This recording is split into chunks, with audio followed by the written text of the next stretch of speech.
நம்ம இன்றைக்கி 3 யூஸ்ஃபுல்லான கிச்சன் டிப்ஸ் அண்ட் ட்ரிக்ஸ் எப்படி செய்கிறதுன்னு பார்க்க போகிறோம். ஃபஸ்ட்டு டிப் பொதுவாக நம்ம காய் பொரியல்லாம் பண்ணும்போது அதில் உப்பு அதிகமாகிடுச்சுன்னா என்ன பண்ணுறதுன்னு தெரியாமல் யோசிச்சுட்ருப்போம். அந்த மாதிரி டைமில் தேங்காய் துருவல் ஒரு கைப்பிடி அளவு சேர்த்து நல்லா மிக்ஸ் பண்ணிட்டீங்கன்னா உப்பை அந்த தேங்காய் துருவல் மேனேஜ் பண்ணிடும். இது நீங்கள் எல்லா விதமான கூட்டு பொரியல் இது எல்லாத்துக்குமே யூஸ் பண்ணலாம். ரெண்டாவது டிப் பொதுவாக நம்ம அயன் கடாய் யூஸ் பண்ணும்போது அதை நம்ம வாஷ் பண்ணிவிட்டு வைக்கும்போது அது அதிகமாக துருப்பிடிக்கிறதுக்கு சான்ஸ் இருக்குது. அதனாலவே நம்ம அதை யூஸ் பண்ணுறதை தவிர்த்துருவோம்.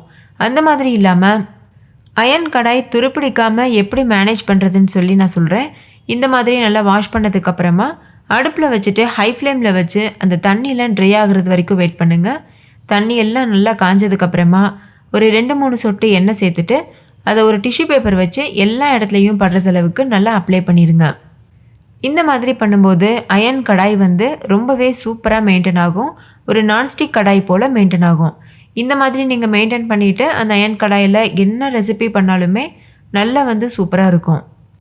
மூணாவது டிப் காரக்குழம்பு, வத்த குழம்பு, புளிக்குழம்பு இந்த மாதிரி குழம்பு வகைகளில் உப்பு கூடிருச்சுன்னா நீங்கள் கடைசியாக ஒரு டீஸ்பூன் அளவு சர்க்கரை சேர்த்து மிக்ஸ் பண்ணிவிட்டு செக் பண்ணி பாருங்கள். அப்போவும் உப்பு ரொம்ப அதிகமாக இருந்த மாதிரி இருந்துச்சுன்னா ஒரு பெரிய சைஸ் உருளைக்கிழங்க 4 கட் பண்ணிவிட்டு அது உள்ளே சேர்த்துட்டு ஹை ஃப்ளேமில் வச்சு ஒரு 2 நிமிஷத்துக்கு கொதிக்க வச்சுக்கோங்க. அப்போ அந்த உருளைக்கிழங்கு அந்த உப்பெல்லாம் நல்லா அப்சர்வ் பண்ணிக்கும். அதுக்கப்புறமா நீங்கள் அந்த உருளைக்கிழங்கை ரிமூவ் பண்ணிவிட்டு நீங்கள் குழம்பை சர்வ் பண்ணலாம்.